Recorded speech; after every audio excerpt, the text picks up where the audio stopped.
प्रिय विद्यार्थियों, मैं doctor Shivshankar Vyas, assistant professor, government law PG college Bikaner, LLB first year.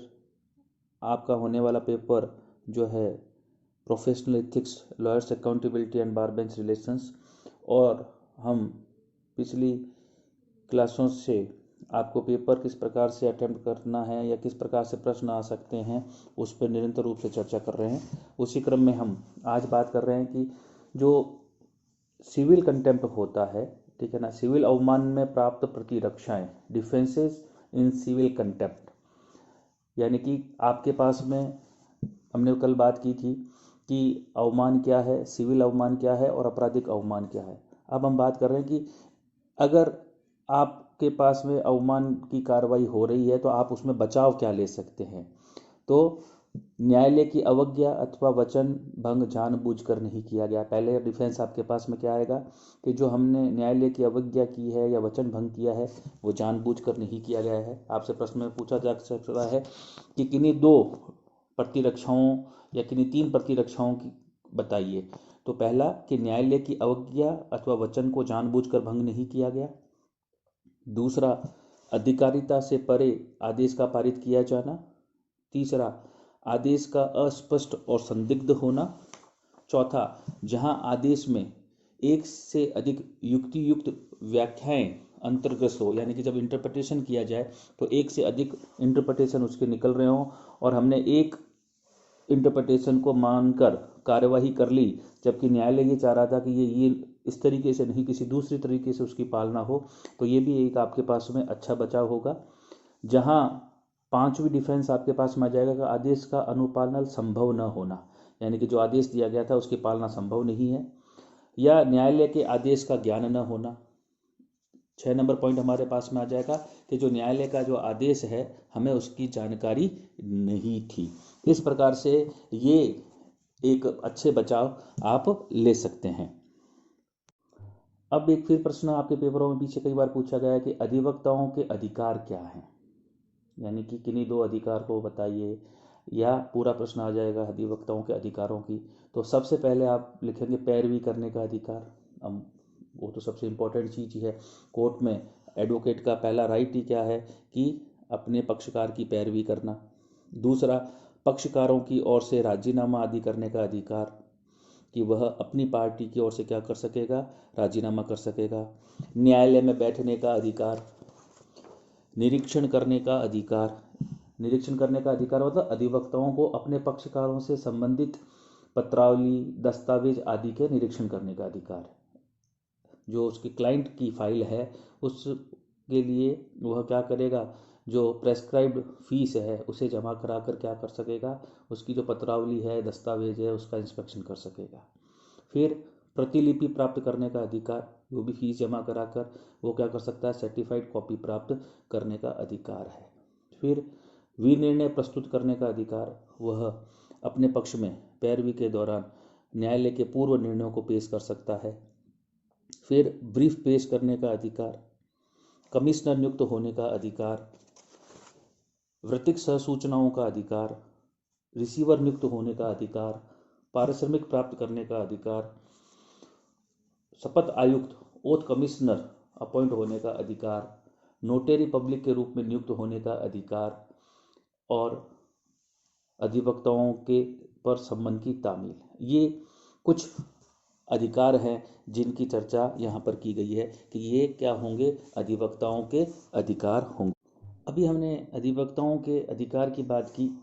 इसी प्रकार एक प्रश्न बन सकता है, अधिवक्ताओं के लिए निषिद्ध कार्य कौन से हैं, प्रोहिबिटेड एक्ट्स ऑफ एडवोकेट, यानी कि वो कौन से कार्य हैं जो अधिवक्ता को नहीं करने चाहिए। तो निर्धारित योग्यता एवं सनद प्राप्त किए बिना वकालत न करना, यानी कि जब तक आप क्वालिफाइड नहीं हो जाएं और आपका रजिस्ट्रेशन ना हो जाए तब तक आपको प्रैक्टिस नहीं करनी चाहिए। कोई अन्य व्यवसाय ना करना, बड़ी इंपॉर्टेंट चीज़ है। जो एनरोल्ड एडवोकेट है वह अपने एडवोकेसी लीगल प्रोफेशन के साथ साथ अन्य कोई व्यवसाय नहीं कर सकता सिवाय टीचिंग। तो ये काम भी उसके द्वारा नहीं कर। अपने पक्षकारों को गलत राय ना देना, अनुचित एवं अनावश्यक रूप से हड़ताल न करना, विरोधी पक्षकार से दुर्भिसंधि न करना, यानी कि जो आपका जो विरोधी पक्षकार है उसके साथ में सांठ-गांठ न करना। किसी अन्य अधिवक्ता के मामले में अनावश्यक हस्तक्षेप न करना। वादग्रस्त संपत्ति को क्रय न करना। इस संदर्भ में आप पीडी गुप्ता का मामला आपका इम्पोर्टेंट है ही है। ये कुछ ऐसे काम बताए गए हैं जो क्या हैं, एक एडवोकेट को नहीं करने चाहिए। इसी क्रम बात करें कि एक सफल अधिवक्ता के गुण क्या होने चाहिए, ठीक है ना, क्या क्वालिटीज होनी चाहिए। अगर ये प्रश्न पूछा जाता है तो ईमानदारी, साहस, परिश्रम, वाक चातुर्य, सरल स्वभाव, विधि का ज्ञान और अभिव्यक्ति की कला, ये मुख्य रूप से एक सफल अधिवक्ता के गुण हैं।